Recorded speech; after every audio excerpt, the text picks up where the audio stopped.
Does democracy die in one fell swoop, or 1,000 cuts? Welcome to Class Bites. Today, we're exploring the Weimar Republic's tragic story and how its very foundations led to its collapse. How does a democracy die? Does it perish in a single cataclysmic event, or does it wither away slowly, weakened by 1,000 internal fractures? The story of Germany's Weimar Republic, a bold experiment in democratic governance born from the ashes of empire, offers a chilling answer. In the brief span of 14 years, from its inception in 1919 to its demise in 1933, the Republic was plagued by a relentless political instability that saw an astonishing 20 separate governments rise and fall, creating a vortex of chaos that would ultimately consume it. The very foundation of this new state, its system of voting, was designed with the noble intention of fostering unity, yet it became the primary architect of its division and eventual collapse. The fatal flaw was embedded in the Republic's electoral DNA, a system of proportional representation. In theory, this method was meant to ensure that every political voice, no matter how small,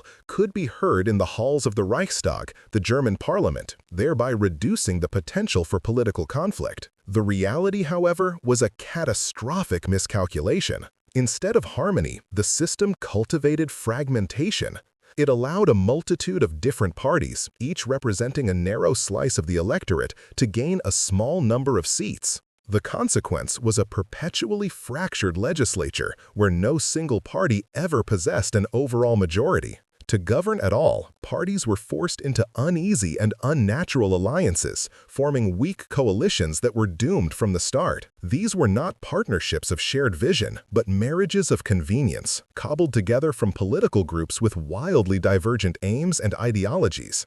Disagreements on fundamental policy were not the exception, they were the rule. This constant internal strife made it nearly impossible for the Reichstag to govern with any semblance of consistency or authority, leaving the nation adrift in a sea of political gridlock. The parliamentary system of Weimar democracy was, in essence, a mirror reflecting a society deeply scarred by divisions of class and social milieu. The members of the Reichstag were not just politicians, they were staunch representatives of their respective electorates' interests, and their willingness to compromise was often severely limited by the demands of their supporters. This created a political landscape defined by weakness and frequent violent upheaval. The frequent changes in government and the inherent fragility of the coalitions made effective long-term governance a fantasy. The inability to achieve consensus among the diverse political factions paralyzed the state, preventing the creation of coherent policies needed to address the nation's pressing economic and social crises. This fragmentation was starkly illustrated by the dizzying array of political parties vying for power. On the moderate left stood the Sozialdemokratische Partei Deutschlands, or SPD, a socialist party that drew its strength from the working class and trade unions and remained a steadfast supporter of parliamentary democracy. Yet the left was not a unified force.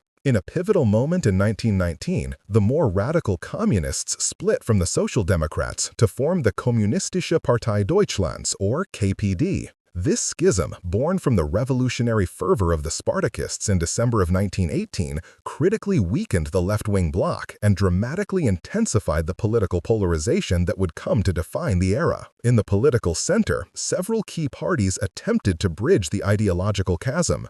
The Zentrumspartei, or ZP, also known as the Center Party, served as the primary political voice for Germany's Catholic population. Its regional counterpart, the Bayerische Volkspartei, or BVP, represented the interests of Catholics with strong support in Bavaria. Alongside them was the Deutsch-Demokratische Partei, or DDP, a liberal party that found its base among the professional middle classes, but also harbored and promoted some nationalist ideas, reflecting the complex and often contradictory currents of the time. The right wing of the political spectrum was even more varied and ultimately more hostile to the Republican experiment. The Deutsche Volkspartei, or DVP, the German People's Party, founded by the influential statesman Stresemann, was a conservative and monarchist party, longing for a return to the old imperial order. Further to the right was the Deutsche Nationale Volkspartei, or DNVP, the German National Party, This powerful faction was staunchly monarchist, aggressively right-wing, and openly anti-republican, drawing its formidable support from the titans of heavy industry and the landed aristocrats.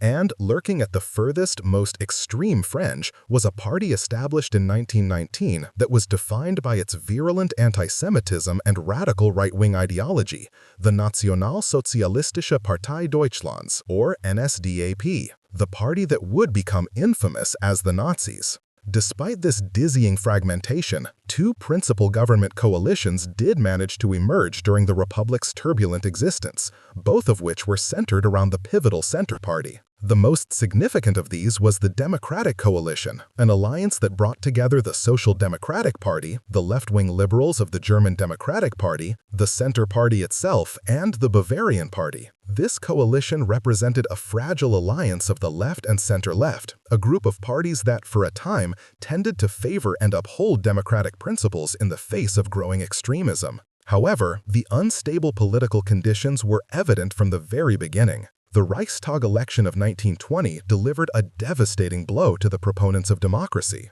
The center-left Weimar coalition, which until that point had commanded a commanding three-quarters majority in the parliament, saw its power evaporate, losing a staggering 125 seats. These seats did not shift to other moderate parties. Instead, they were captured by extremist parties on both the far left and the far right, a clear and ominous sign that the political center was collapsing. This political decay was mirrored by profound social unrest.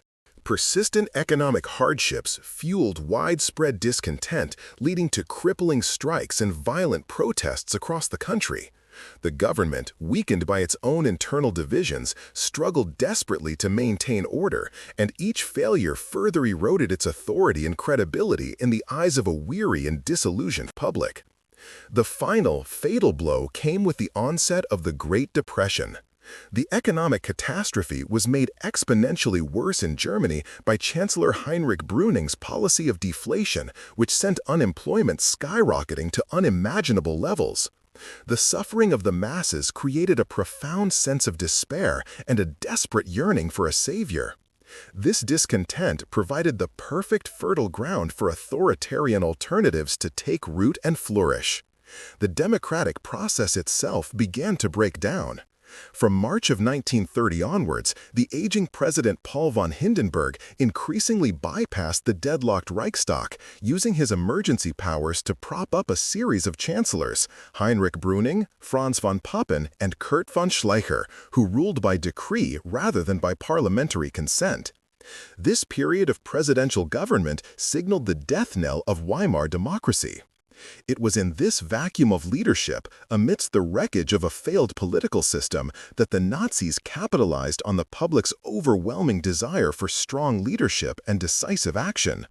They promised order where there was chaos, strength where there was weakness, and a restored national pride where there was only humiliation. And a broken nation, exhausted by 14 years of instability, finally listened. Thanks for watching. Like, subscribe, and comment below with your thoughts or next topic ideas.